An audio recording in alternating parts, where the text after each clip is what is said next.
All right, here at the Bismarck Energy Conference, and we ran into an old friend of the program. He's bivocational. He's with Belzona, but also he's the mayor of Zap, North Dakota. Of course, many of you remember Zip to Zap. And I was a little bit shocked because I didn't think you were the mayor anymore. How did you get to be mayor again? Well, actually, I didn't run. I got wrote in, and I got the most votes, and I guess my wife told me I had to make the decision, and I made the decision to come back for one more go at it. How does that work? Do you know you're going to get wrote in ahead of time? Are you somebody knock on the door and they say you won? Absolutely not. I had no clue. I was actually on vacation when I got the phone call.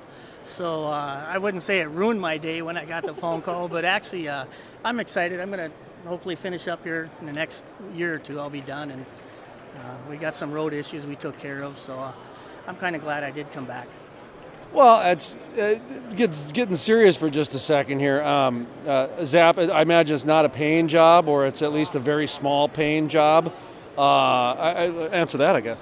Yeah, I get about a pop and a bag of chips, I guess, a month. I get about $100 a month, so yeah, it's not much. So you get a parking spot. But Zap's gone through some changes. There was a school that I believe was converted into a warehouse facility or something like that. You've got some road issues. Just talk about Zap and the changes. Well, we got a fracking company. They're bringing a lot of the fracking sand from Minot into Zap, and where they're using that as a storage place as we speak. They got some dryers that are coming in town. They're going to be drying all the sand. And we're doing that. We just went through a special assessment in town, so we got all our streets repaved all throughout town. And they'll be coming back in June and actually do a chip and seal in town, so which is being special assessed to the citizens of Zap. So it's a spendy project. Are you guys growing, remain the same, I guess, after the oil boom? Actually, we're growing, believe it or not, and especially since we got the new streets in town. We've had 6 new homes being built in town, so yeah, Zap is moving up. What's the population? I'd say about 250, right in that area. 275 with the dogs, well, about 250. How about Belzona, the company that you work for and represent? Are you guys maintaining okay with the oil prices?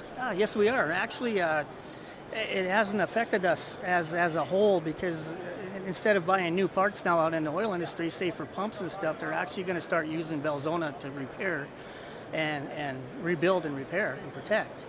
And that's what we do. So actually, we're kind of seeing a little bit better than where we were at in the past. Quick commercial for you guys. What is it you guys are doing, and who's your ideal customer? Well, in the oil fields, we do a lot of risers, coatings and risers, rebuild pumps. Amaretta Hess would be a good one. Continental Resources would be another one. Baker Hughes uses it. Hydraulics out of Dickinson. So we do a lot of that. Mostly it's on the risers coming out of the ground on the rigs is where they use it. We do a little bit of work on what they call the dog houses inside the rigs itself. We'll do a grip system in there, stuff like that. And last question for you here. Are you guys going to do another Zip to Zap? I know you get asked that a lot, but is Zap considering doing a reunion or some kind of thing? Absolutely. Absolutely. We're going to be doing in 2019, we're going to be doing a 50-year reunion on that. Am I breaking this right now? That's the first you heard of it. We're breaking it 2016, man. Zip to Zap in 2019. You hear that, National Guard? You better get ready. Are you guys going to try to make it bigger than the first? We're actually, it's in the starting process. Right. I can't guarantee we're going to do it, but it should be a big one. Our 40th was pretty big, so we got to beat the 40th, and that's the 50th. Well, thank you, sir. Appreciate it. You bet.